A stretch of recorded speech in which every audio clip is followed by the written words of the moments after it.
Tenho certeza que você já sentiu uma frustração de chegar em casa querendo colocar as coisas em ordem, querendo colocar o estudo em dia, iniciar um projeto que você há muito tempo pensava e você até inicia um empenho em iniciar aquela tarefa, né? Você começa a fazer de fato, tendo motivação naquele momento e depois de 1, 2 horas você se pega rolando o feed do Instagram, de novo naqueles mesmos vídeos do TikTok, vendo pessoas que você não gosta fazendo coisas que não te interessam.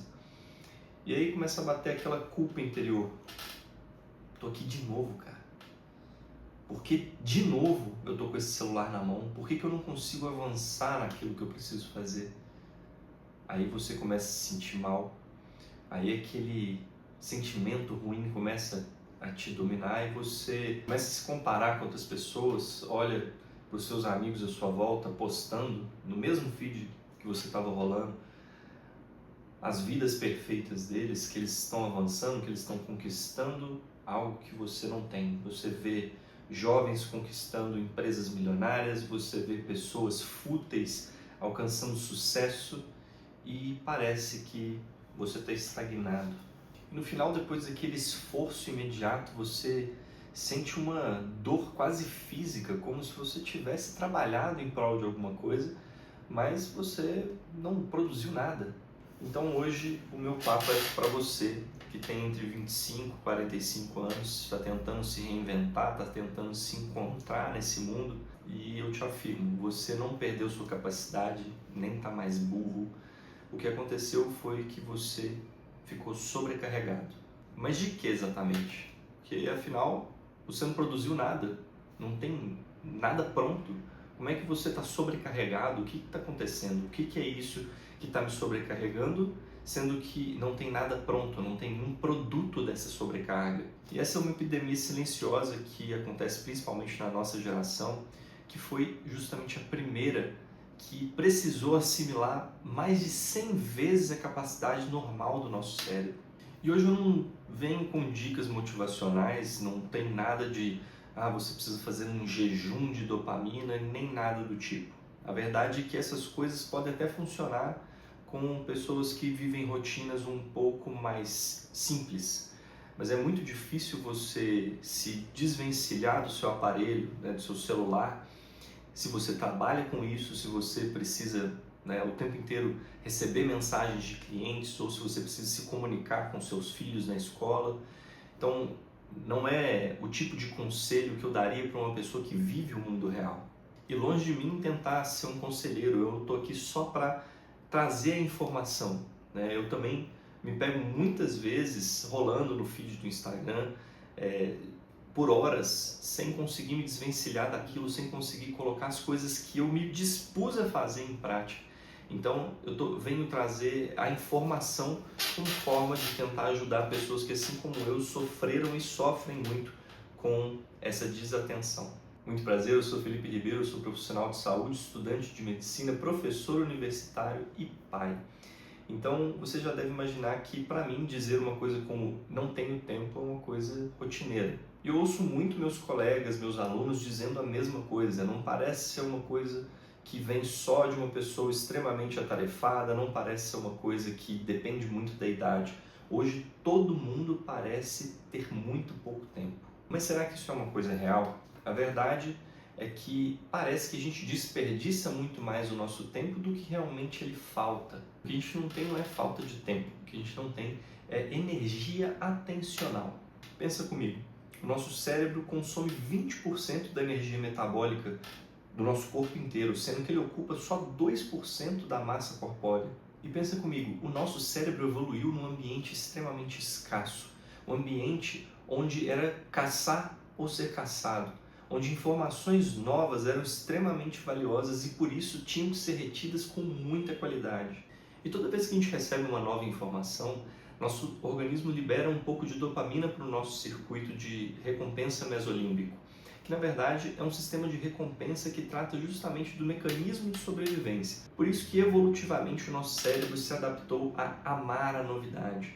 Mas como é que a gente vai trazer esse cérebro primitivo para o século XXI, onde nós temos novidade basicamente o tempo inteiro? Aquela informação antes escassa que servia basicamente para sobrevivência, hoje é uma informação quase infinita. E aqui que entra um conceito que eu gostaria de trazer para o nosso vídeo, chamado de estímulos supernormais. Esse conceito veio de um ganhador do prêmio Nobel, o Nicholas Tinbergen. Ele descobriu que alguns animais, quando apresentados a versões exageradas, artificiais da realidade, eles preferiam aquela versão à própria realidade.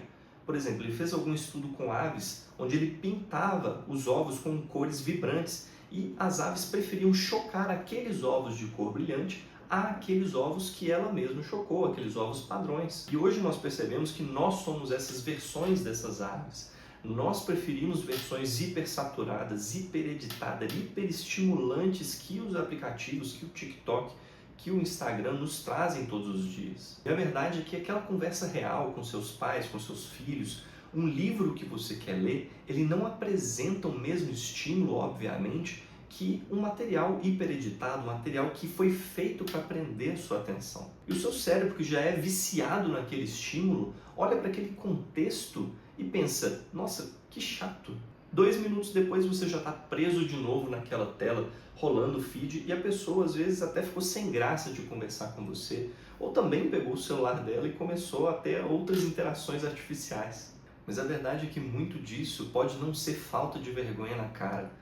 É simplesmente o nosso cérebro se adaptando a essa nova realidade. É como se fosse um mecanismo biológico que ele tivesse interpretado como se estar dentro daquele ambiente virtual fosse uma estratégia para a gente não ter aquela ansiedade de perder alguma informação importante. O FOMO, o Fear of Missing Out.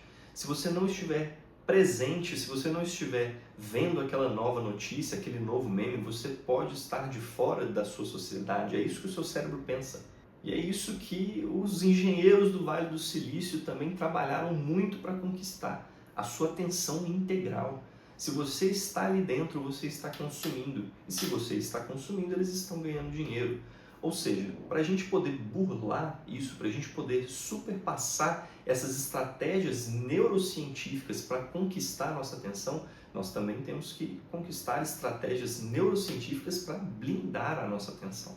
Mas para isso eu não vou utilizar métodos como os gurus, falam de detox de dopamina, que são até boas alternativas, mas eu acho que são muito irreais para pessoas que vivem o dia a dia real, pessoas que precisam ganhar dinheiro, pessoas que trabalham, pessoas que precisam do celular para se comunicar com a família e muitas vezes utilizam desse mecanismo como uma válvula de escape para a realidade, e é isso que muitas vezes vira.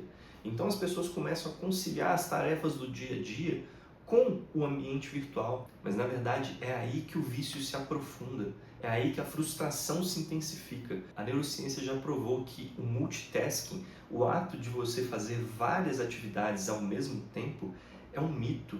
O seu cérebro não é capaz de fazer múltiplas tarefas cognitivas ao mesmo tempo. O que ele faz é um task switching. O que é esse task switching? É quando você está desempenhando a tarefa A, o seu cérebro tem que desligar a tarefa A e ligar a tarefa B. Mas para isso você tem um pedágio metabólico. Você gasta energia para poder fazer esse switch, essa troca. Então toda vez que você para de escrever um parágrafo para poder checar o seu celular, checar as notificações, o seu cérebro está gastando energia para fazer aquela troca. E depois você vai fazer o movimento inverso. Você vai parar de mexer nas notificações no seu celular e vai voltar para aquela tarefa anteriormente. Então seu cérebro gasta energia de novo. Pensa fazer isso 200 vezes durante o seu processo de estudo, ou durante a sua leitura, ou aquela tarefa que você está desempenhando. No final do dia é como se você tivesse andado de carro, mas a cada 10 metros você desligasse e ligasse aquele carro de novo. Você está exausto, você está completamente acabado, como se tivesse corrido uma maratona. E na verdade não concluiu nada. E fica ainda pior. Uma pesquisadora chamada Sophie Leroy, da Universidade de Minnesota, nos Estados Unidos, descobriu que nós temos algo chamado de atenção residual, que provou que quando você muda da tarefa A para a tarefa B, parte da sua atenção, parte daquele esforço ainda reside na tarefa A. Ou seja, se você fica o tempo inteiro fazendo essa prática do task switching, você nunca vai estar 100% desempenhando aquela tarefa. Você nunca vai estar 100% numa conversa com a sua família. Você nunca vai estar 100% empenhado no seu projeto. É basicamente você estar vivendo a sua vida pelas metades. Isso é o que gera ansiedade. Isso gera aquela sensação de que as coisas estão acontecendo e você está parado no tempo.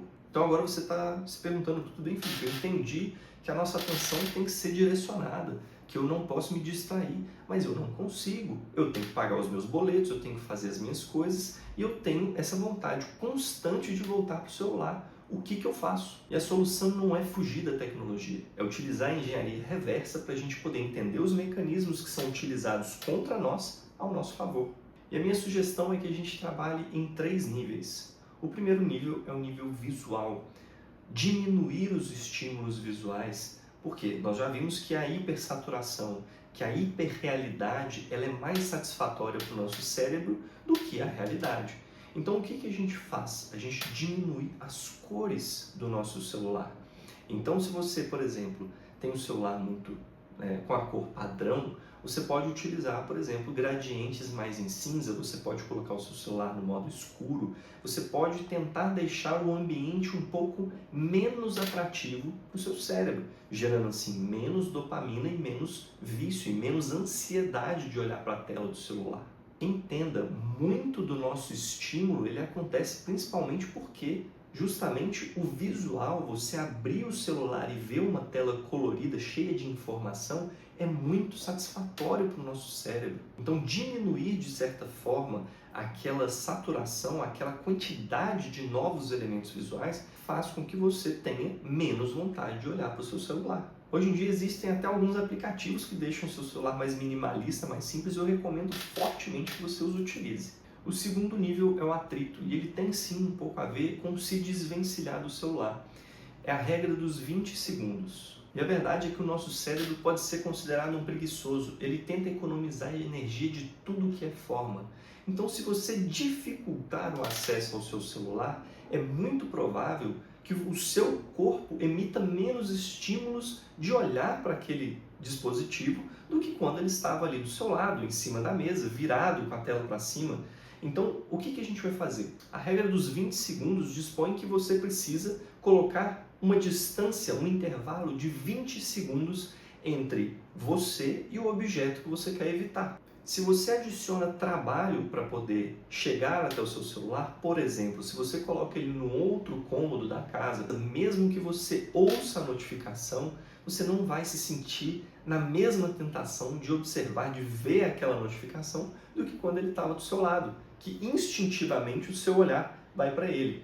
Então, em vez de desligar o celular ou colocar em modo avião, que pode te deixar incomunicável por algum tempo, você vai simplesmente colocar o seu celular longe.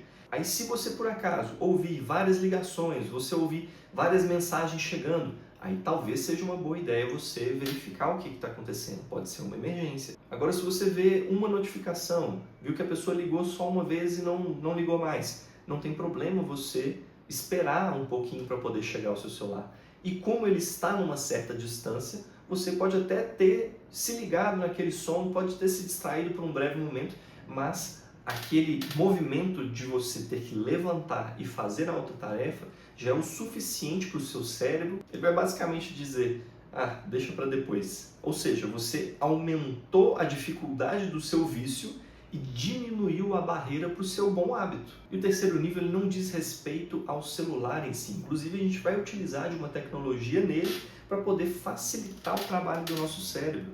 Você já reparou que muitas vezes você se vê perdendo informações durante o seu dia, principalmente informações pequenas, o que eu precisava comprar, será que eu levei a chave?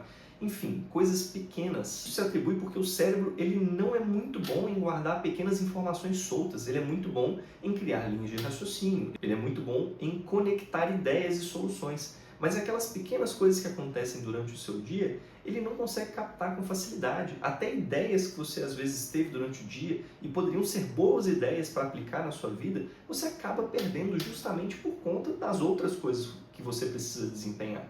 E é por isso que o terceiro nível é chamado de externalização. Basicamente, a gente vai utilizar um segundo cérebro. E esse segundo cérebro pode ser qualquer coisa, desde uma folha de papel, uma cadernetazinha pequena, como essa aqui, por exemplo, ou até aplicativos como o Notion, como o Obsidian, que funcionam como segundo cérebros. Toda vez que você tiver alguma ideia, toda vez que você precisar escrever alguma coisa, você vai lá e anota.